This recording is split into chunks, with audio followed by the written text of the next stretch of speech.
All praise to the Most High, Ahayah, and to his son, AHAYAH'S, Messiah, AHAYAH. This is Brother Holly with the first Spirit of Truth broadcast here on the AHAYAH'S channel, as well as the House of AHAYAH channel, on this set-apart Sabbath day. First and foremost, as always, I'd like to give all glory, praise, and honor to the great I Am, he who is, was, and is to come, the Almighty One, AHAYAH, and to his son, AHAYAH'S, Messiah, who gave himself for us that we might have life, and that life is in him, AHAYAH. Now, in this first broadcast, we're going to get right to it after a brief public service announcement. The public service announcement is strictly to welcome our new subscribers.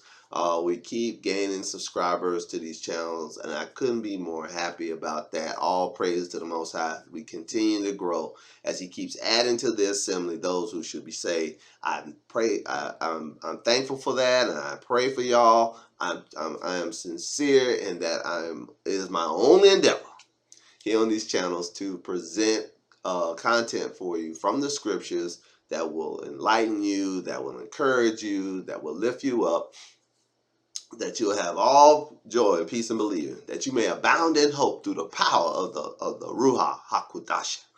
All praises to the Most High. Let's go.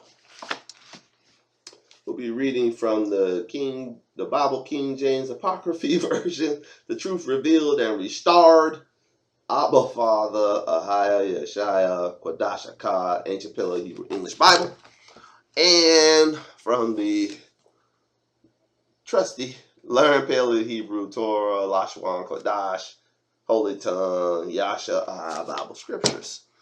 And the reason we'll be reading from the two versions today in this first broadcast is because this particular version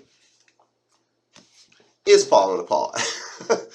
And I don't have a one that's not falling apart, though I have multiple copies of this version in my house. And it's a very affordable version of the scriptures. I think you can get them for under $100, and it's a complete New Testament, Old Testament with the standard apocrypha books found in it. So I say it's complete. It's as complete as a 1611 King James, and it's based on the King James version with the heathenistic words like God, Lord removed and replaced with the Most High's name and His Son's name. All praises. So, and it's very affordable. However, the affordability is not found in its durability. It's not very durable. It's kind of glued together, so if you handle it a lot or if you mishandle it at all, it's going to come apart in your hand. So that's just, but as far as a context version, as far as the context of it, I'm 2 thumbs up from Brother Holly, and you know how hard I can be on versions. So let's go to second Ezra's in the Apocrypha, second Ezra or fourth Ezra, chapter 14. And let's start reading at verse 13. And in the as I've said weeks ago, that we're going to continue on with showing verses from the Apocrypha that have corresponding verses in the New Testament, more precisely in the New Testament, as well as in the writings of the Apostle Paul. For I am of the opinion that the Apostle Paul, whom we all trust, quoted a great deal from the Apocrypha books, from Sirach, from First Ezra, Second Ezra, from the addition of Ruth. He quoted a lot from these sources. First Baruch, Second Baruch. Messiah quoted from the book of Sirach. Messiah quoted from First Baruch, Second Baruch, from the First and Second Ezra, from Wisdom of Solomon. That all these New Testament figures quoted from the Apocrypha books, and I'm showing you week by week, chapter and verse that show the corresponding thought being portrayed in both places. And we're going to see today something the great Apostle Paul talked about in Colossians and Ephesians being talked about here in second Ezra or fourth Ezra. Let's go. Second Ezra chapter 14 verse 13. It says, now therefore set thy house in order, and reprove your people. Comfort such as them as be in trouble, and now renounce corruption. When you highlight, so we're being told a few things here. We're told to comfort those in trouble, or as the Apostle Paul would say, comfort the feeble-minded and support the weak. We're told to set aside, to renounce corruption. Didn't the Apostle Paul tell us in 2 Corinthians, denouncing the hidden things of craftiness, not handling the word of AHAYAH deceitfully? The same thought. We're told to not walk in the corruption of our former life. We're told in the epistles of Paul to avoid the corruption of our former life. So the same thought here in 2nd Esdras was being repeated in the epistles of Paul, and we're going to get some direct quotage from Paul on this in just a moment. I'll read it again.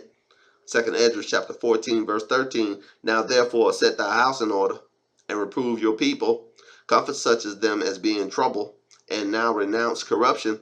Let go from the mortal thoughts. So here Esdras is telling us to let go of mortal thoughts. What did the Apostle Paul say? That we're to cast down imaginations and every thought that exalts itself against the knowledge of AHAYAH. That we're to bring every thought into captivity to the obedience of Messiah. What does it say here? 2nd Esdras chapter 14 verse 14. Let go from you mortal thoughts. Cast away the burdens of man. We're told to lay down every burden. We're told in the Gospels that the Gentiles seek after what we're going to eat, what we're going to drink, where we're going to go, what we're going to wear. Did not the Messiah talk about the burdens of man and not to be burdened down with the things that burden down men? The Messiah told us in Matthew 5 that these things the Gentiles seek after. But we're to seek first the kingdom, and all these things will be added to us. I'll read it again. 2nd Esdras chapter 14 verse 14. Let go from the mortal thoughts. Cast away the burdens of man. Put off now the weak nature. Did not the Apostle Paul talk about it? And we're going to read it in a few. In Colossians, in the book of Colossians, and in the book of Ephesians, about not walking after the old man. Putting off the old man. It says here, put off now the weak nature. Verse 15, 2nd Esdras chapter 14, verse 15, and set aside the thoughts that are most heavy upon thee, and haste thee to flee from these times. We're to flee from these times. We're to flee the idolatry. We're to flee the fornication of these times. We're to flee these things. We're not to walk after the course of this world any longer. All these things the Apostle Paul talked about. For yet greater evils, verse 16, for yet greater evils than those which you have seen happen shall be done hereafter. Will you highlight? Did not the Apostle Paul tell us perilous times shall come? Wow. So we're going to walk through these one more time, point by point, and we're going to go now to the writings of the Apostle Paul in Colossians and in the book of Ephesians, and we're going to read them verbatim. Let's go again one more time. 2nd Esdras chapter 14, verse 14. Let go from the mortal thoughts. Cast away the burdens of man. Put off now the weak nature, and set aside the thoughts that are most heavy unto you, and hasty to flee from these times. For yet greater evils than what you have seen happen shall be done hereafter. Now let's go to Colossians chapter 3. We start reading at verse 1 as soon as we get there. Thank you for your patience. Colossians chapter 3, verse 1. And this is one of my favorite chapters in all the scriptures. I've always loved this chapter. The message of it is clear and concise. It takes into consideration the reality of what it means to be in Messiah, and Messiah being you. Let's read Colossians 3:1. If you be risen with Messiah, Seek those things which are above, where Messiah sits on the right hand of AHAYAH. Set your affections on things above, not on things of the earth. We're told in 2nd Ezra, we just read it, for you to cast away mortal thoughts. Here it says to set your affections or set your mind on things above, not things on the earth. Why? Verse 3, Colossians 3:3, for you are dead, and your life is hid with Messiah in Yahiah. We're to be dead to these things in this world. We'll be dead to the things of this world. You have to mortify yourself. Be dead to these things. The way I like to illustrate this point of being dead to the things of this world, everybody got an uncle. Well, most people got an uncle. Say I had an uncle. This is a mythical uncle, okay? So any resemblance to any of my uncles is purely happenstance. But I got this mythical uncle. We'll just call him Uncle Fred. Uncle Fred was just the biggest heathen you could ever think of. Uncle Fred dies. Now, he dead and buried, but Uncle Fred's birthday comes. So we want to honor Uncle Fred one last time. So we go out to the graveyard. We dig up Uncle Fred's corpse. We put his favorite suit on. We take him to his favorite watering hole, his favorite bar. We buy Uncle Fred his favorite shot of liquor. We hire him a prostitute, and we put a joint in his head. What's going to happen? Besides that place clear out, because we brought a smelly corpse in there. What's going to happen? Is Uncle Fred, the dead Uncle Fred, is he going to drink that drink? This was his favorite drink when he was alive. That drink is just going to sit there with the ice melting in his hand. Is Uncle Fred going to take a hit off that joint? No.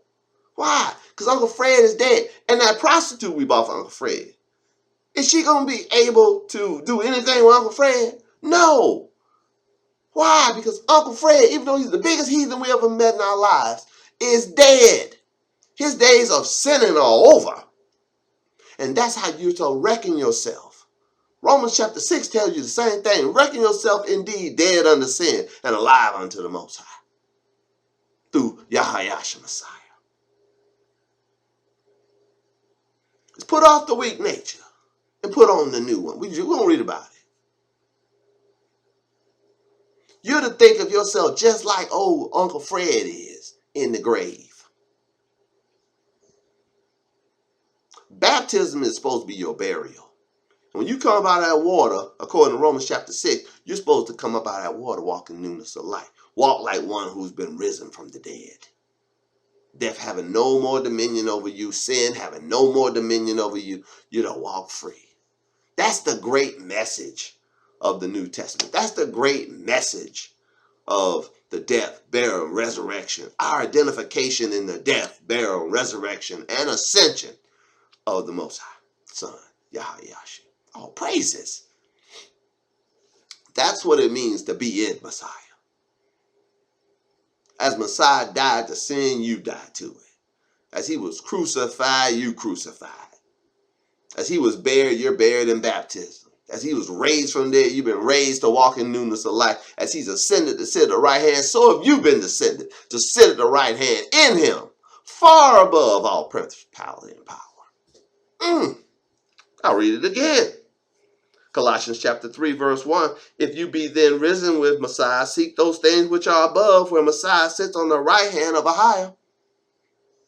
Set your affections on things above, not on things on the earth. For you are dead, and your life is hid in Messiah in Yahiah. When Messiah, who is our life, shall appear, then shall you appear with him in glory. Mortify, put to death, therefore, your members which are upon the earth. Fornication, put it to death. Just like dead Uncle Fred, we ain't gonna do nothing with that prostitute we hired for him. She can't do nothing with him, he ain't gonna do nothing with her. Why? Because he dead. You should be the same way. If somebody hired a prostitute for you, or a gigolo for you if you're a woman, or a stud for you if you're a funny kind of woman. Whatever they hire for you. If you're dead in Messiah, then it ain't gonna do you no good. That's a waste of money. Whoremongers, a waste of money if you're dead in Messiah. And you got to be dead in Messiah to live with him. Oh, praises. I'll read it again. Colossians chapter 3, verse 5. I told you it's my favorite chapter. One of my favorite all time. It says, mortify your members which are upon the earth. Fornication. Uncleanness. Okay, time out. Give me a full. Uncleanness. Whatever is considered unclean is an act or a thing of uncleanliness. We think of cleanliness just in too superficial of a way, especially here in the times of the new covenant. So many of us came out of an unclean religion. Well, unclean things were profane things were called holy, and holy things called profane. But now that we've come into the knowledge of the truth, where we've retaken our rightful position in the Hebraic faith, we understand what is clean and unclean. We're told in the book of Leviticus what's clean and unclean. There are unclean things to eat, unclean things to do. Like it's unclean to lie with a menstrual woman. That's an unclean thing. You're to avoid uncleanliness. You're to avoid unclean foods. It's unclean to eat pork. It's unclean to eat shrimp. It's unclean to eat lobster. It's unclean to eat crab. Have you done these things, Brother Holly? Yes, I've lived in uncleanliness, but I don't live in uncleanliness anymore. I'm a new creature in Messiah now.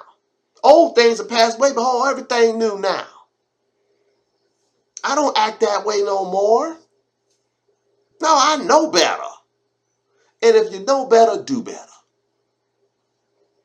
You're to put off uncleanliness. You're to put off eating and being in an unclean way and speaking in an unclean way. We're gonna read about it in the book of Ephesians in a moment. Colossians chapter 3, verse 5. Mortify therefore your members which are upon the earth, fornication, uncleanliness, which include eating, inordinate affection. An inordinate affection is desiring something that you shouldn't. Something forbidden. Let me help you. If you are a Hebrew man, women that are not Hebrew women are prohibited. We are not to be mingling ourselves with these heathens. Wasn't one of the greatest kings of Yasharahla, Solomon, taken down because of heathenistic women? Brethren, my passport brethren, you fly all over the world looking for a woman. You probably flew by 2,000 Hebrew women to go be with some woman of another nation you ain't supposed to be with in the first place. Friends and family members of my own are caught up in this inordinate affection. We're to cast that down like we cast down fornication and uncleanliness. Separate yourself from these heathens. Don't join in affinity with them. Don't give your son to their daughters or take their daughters for under your sons, or give your daughters to them or take their daughters to you for your sons. Don't do it. And don't do it yourself. Don't you take on somebody you ain't supposed to be with. Hebrew women. There's a good Hebrew brother out there for you. Here to help. You ain't got to have some man of some other nation. I know everything trying to push you that way. Society, media, everything trying to push you that way. Trying to tell you ain't no good brothers out there for you. That's a lie. Brothers, there's a good sister out there for you. I know the media, society, everything telling you you need another woman of another nation to be happy. I'm here to help. That's a lie. Okay? Let's cast out this inordinate affection and start loving on each other as the scriptures command. All praises. Evil conspicuousness and covetousness, or having an evil mindset, or just always your mind constantly on doing wrong, doing evil things. Focus in on doing that which is good and lawful and right in the Most High sight, instead of doing that which is evil, unlawful. I just got through talking about unlawful behavior. Spending thousands of dollars, wasting man hours and thousands of dollars flying all over the world. Drove by 20 good women, Hebrew women, on the way to the airport. Because your mind is set to do evil, not to do that which is lawful and right. And covetousness, which is idolatry. So when you covet something that someone else has, you have set that thing up, whatever you're coveting, as your new idol. It says the sin of idolatry, which is a no-go with the Most High. He will kill you where you stand for idolatry. Now you know he'll kill you where you stand if you're coveting. Don't covet your neighbor's wife. Don't covet your neighbor's husband. Don't covet your neighbor's stuff. Don't covet your neighbor's house. Nothing. Don't covet their dog. Nothing. Put away from you, as far away from you as you can, that want of other people's things. Be content with what you have. Wow. Didn't not the Apostle Paul say that? This ain't Brother Holly talking to you. No. This is the same spirit that was speaking through the Apostle Paul and when he wrote these things. I'm just repeating what he said. I'll read it again. Mortify your members which are upon the earth. This is Colossians chapter 3, verse 5. Fornication, uncleanness, including what you're eating and drinking. Inordinate affection. Evil conspicuousness, or having an evil mindset. And covetousness, which is idolatry. Verse 6 is key. For which things' sake the wrath of AHAYAH cometh on the children of disobedience. You are considered a child of disobedience if you're walking in fornication, if you're walking in idolatry, if you're a covetous person, if you got an evil mind, or if you have an inordinate affection, you're wanting something you shouldn't want. And women lying with women and men lying with men, people lying with animals, that's all inordinate affection. For which things' sake the wrath, not the mercy, not the grace, no, wrath. The wrath of AHAYAH comes on the children of disobedience. Most High going to take it out of your hide. Wow. I'll read it again. You don't believe me? Colossians chapter 3, verse 6. For which things' sake the wrath of AHAYAH cometh on the children of disobedience. Verse 7. In the which you also walk sometimes when you live like in them. When you live like this. I live like this.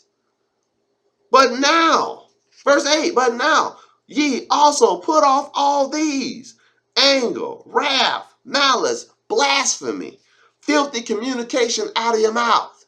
Remember I told you about the uncleanliness just being, being food you eat. And I said it's not just food, but it's words too. Them words you've been speaking are filthy. Some of you use profanation all the time with your speech. You're eating profane and you're speaking profane. And let me help you. When you subscribe, the Most High is pleasured in people's sin, you are speaking blasphemy. Most High don't take no pleasure in nobody sinning. Most High gave no man license to sin. None. Most High say he don't say he loves sin. He say he hate them. He hate all the workers of iniquity. Wow. But you tell people he loves sin. No, he don't. He hate them. You sinners need to realize what side of the coin you on. Realize where you are. If you participate in any of the things I'm reading, change your ways. Amend your ways. Tear your heart, not your clothes. Turn around and go the other way. Repent before it's too late. I'll read it again.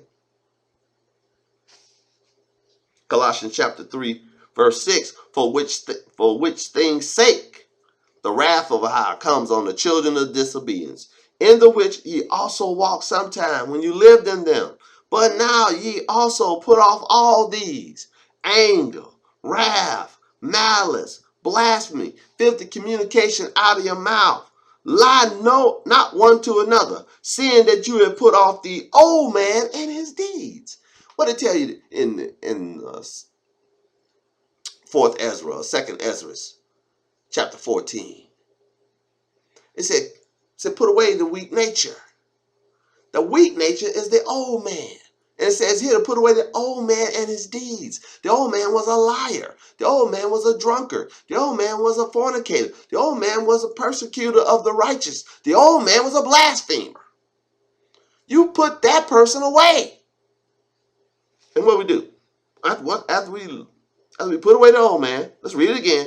Lie not, this is Colossians chapter 3, verse 9. Lie not one to another, seeing that you have put off the old man with his deeds, and put on the new man, which is renewed in knowledge after the image of him that created him.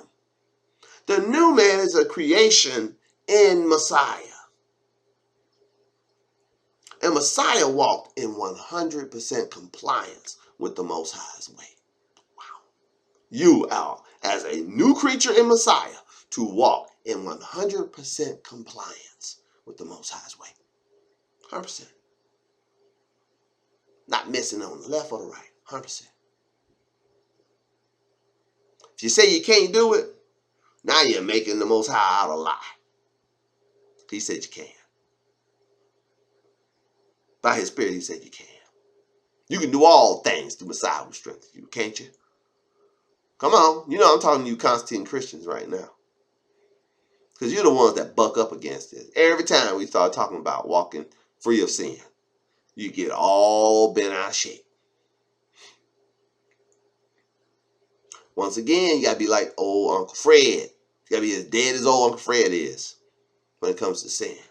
That's Romans chapter 6. Another broadcast. Let's go over to Ephesians. Quick turn to the left. Ephesians chapter 4. We're almost done. Ephesians chapter 4, let's start reading at verse 17. This I say, therefore, and testify in AHAYAH, that you henceforth walk not as other Gentiles walk, in the vanity of their mind will you highlight. Not as other uncircumcised of heart and flesh people walk. You can't walk like the uncircumcised of heart and flesh. How they walking? In the vanity of their mind. What kind of shape they in? What kind of shape are the uncircumcised of heart and flesh are? What kind of shape are the Gentiles in? Verse 18, having their understanding darkened. They don't understand. Being alienated from the life of Yahiah through the ignorance that is in them because of the blindness of their heart. You're not going anywhere if you think like that, but to perdition. You'll never enter paradise thinking like that. You can't enter paradise with a darkened mindset. You can't enter paradise being ignorant of the life of Yahiah because of your blindness of your heart. No, can't be done. We'll read it. Ephesians 4:19, who being past feeling have given themselves over to lasciviousness. You just live like you want. You just do what's right in your own eyes. You just like Yasha'Allah was, the children of Yasha'Allah, rather, when they didn't have a king. Everybody did what was right in their own eyes. That's what you're doing. If you haven't cast aside the weak nature, if you haven't crucified, put to death the old man with his deeds, or with her deeds. If you ain't put the old girl to death, she is still ruling, reigning, living in an unrestrained lifestyle. She a city girl. Who being past feeling have given themselves over to lasciviousness or living it up, doing whatever you feel like, to work all uncleanliness with greediness. You greedy to be an unclean being. You greedy. You eating extra pork. You got pork on the fork and some in the oven. You got 3 pork sources with a side of shrimp. You got bacon wrapped shrimp. How unclean can you be? Bacon wrapped shrimp. But you have not so learned Messiah. Messiah didn't teach you that. He didn't teach you to live unclean. He didn't teach you to live in an unrestrained way. No.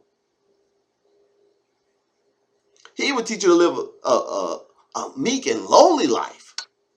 He said, come learn of me. I'm meek and lowly. You'll have rest for your soul. Living like he lived. What did you learn from him? Ephesians chapter 4, verse 20 again. But you have not so learned Messiah. Messiah didn't teach you to live like that. How did he teach you to live?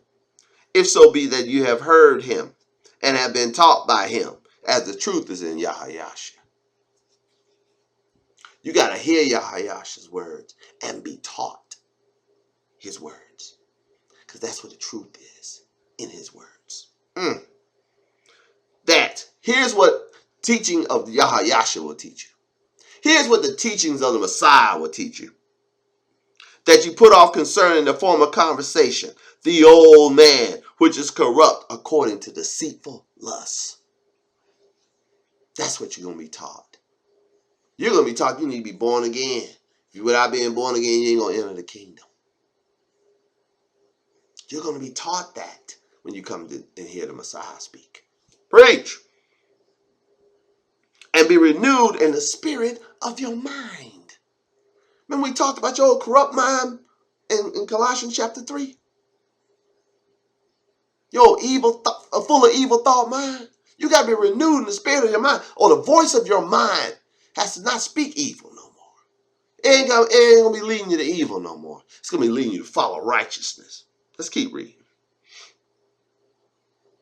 Ephesians chapter 4, verse 22 again, that you put off concerning the former lifestyle or conversational lifestyle, the old man, which is corrupt according to deceitful lust, and be renewed in the spirit of your mind. And that you put on, this is the renewing of your mind, that you put on the new man, which after AHAYAH is created in righteousness and true holiness. You can't walk in righteousness and true holiness unless you're walking in the new creature. If you're still walking after the old way, you're not walking according to the after him that created the new man. That would be AHAYAH himself. I'll read it again. Ephesians 4:23. And be renewed in the spirit of your mind, and that ye put on the new man, which after AHAYAH is created in righteousness and true holiness. Wherefore, putting away lying, here we go. You got to put lying away. You got to quit lying. Speaking every man truth with his neighbor, for we are members one of another. Be angry and sin not. Let not the sun go down on your wrath. Look, if you get mad with your brother, go and be reconciled to your brother before sundown. Don't carry a grudge. Don't let it rest. Go and be reconciled. Neither give place to the devil. When you're walking around carrying a grudge, hating one another, you're giving the devil place in your life. Let him that stole steal no more. You can't keep ripping people off. This goes for you who are preparing taxes, who are paying taxes. Yeah, we're getting ready to go in tax season. This tax year is it's days to this tax year is over. Then we're going into tax paying season. A lot of you are already starting to formulate your lie. So you can steal. You know how much you owe. Just pay your tax without grumbling. That's what Messiah told you to do. You know what the Apostle Paul told you to do as well? Pay your taxes without grumbling. If the Messiah got to send you fishing, like he sent Peter to pay taxes, he'll do it. The coin in the fish's mouth. If he got to send you fishing to get tax money, he'll do it. Ain't no big thing with him. Okay? So pay your taxes, what you owe. Pay it. Quit stealing. Ephesians chapter 4, verse 28. Let him that stole steal no more, but rather let him labor, working with his hands the thing which is good, that he may have to give to him that needs. You're not only supposed to be working so you can pay your taxes, you're supposed to be working to not only pay your taxes, not steal, Not steal no more. But you're to be doing that which is good and giving to those in need.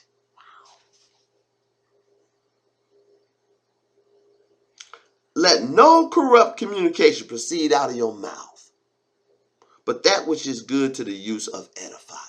If what you're saying is not edifying, shut your mouth. Everything else is corrupt. What did Messiah say? Let your yea be yea and your nay be nay. All else leads to condemnation. You all over the place, blah, blah, blah, blah. Let your words be few. Most High had told me that this morning. He said, son, let your words be few. Then let your yea be yea and your nay be nay.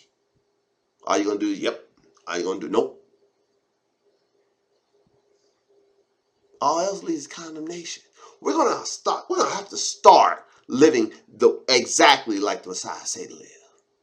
Okay, if you want to receive eternal life, you're going to have to start right now obeying what he said, doing as he said to do it. We're going to have to start following these instructions as written. Not what we think, not what we feel. It doesn't matter how I look at it. How is it? We're going to have to do as it is. Wow. Follow the script as is. Let him that stole steal no more, but let him, this is Ephesians 4:28. Let him that stole steal no more, but rather let him labor, working with his hands the thing that which is good, that he may have to give to him that needs. Let no corrupt communication proceed out of your mouth, but that which is good to the use of edifying, that it may minister grace unto the hearers. And grieve not the Ruach Kodashia of Yahweh, whereby you are sealed unto the day of redemption. Don't grieve the Spirit. It grieves the Spirit when you say that you're of the Messiah, or you say you believe in Yahweh and you walk in darkness. That grieves the Spirit. When you lie, when you steal, when you hate, all these things grieve the Spirit. Verse 31, let all bitterness and wrath and anger and clamor and evil speaking be put away from you with all malice. And be ye kind one to another, tender-hearted, forgiving one another, even as AHAYAH, for Messiah's sake, has forgiven you.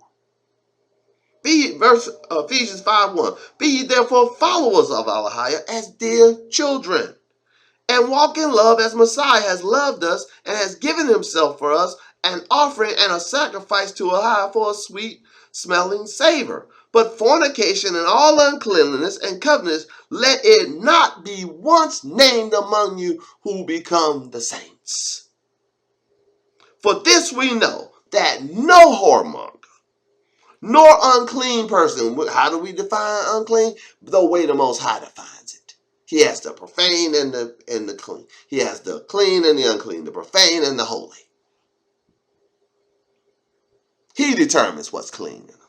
But be it known, Ephesians 5:5, for this we know, that no whoremonger, nor unclean person, nor covetous man who is an idolater have any inheritance in the kingdom of Messiah and of Yahweh. Let no man deceive you with vain words, or don't let nobody tell you different. Don't let nobody tell you that you can just live any kind of way you want to and you're going to make it. You're going to make it into the heavenly kingdom. Don't let them lie to you like that. Ephesians 5:6, let no man deceive you with vain words, for because of these things comes the wrath of Yahweh upon the children of disobedience. Verse 7, and we're going to stop at verse 8. Be not ye therefore partakers with them. Don't be partaking with these people that are not going to make it. What are you supposed to do? For you were sometimes darkness, but now you are light in Yahweh. Walk as children of light. All praises to the Most High, AHAYAH, and to his Son, Yahweh Messiah, Yada, Haya.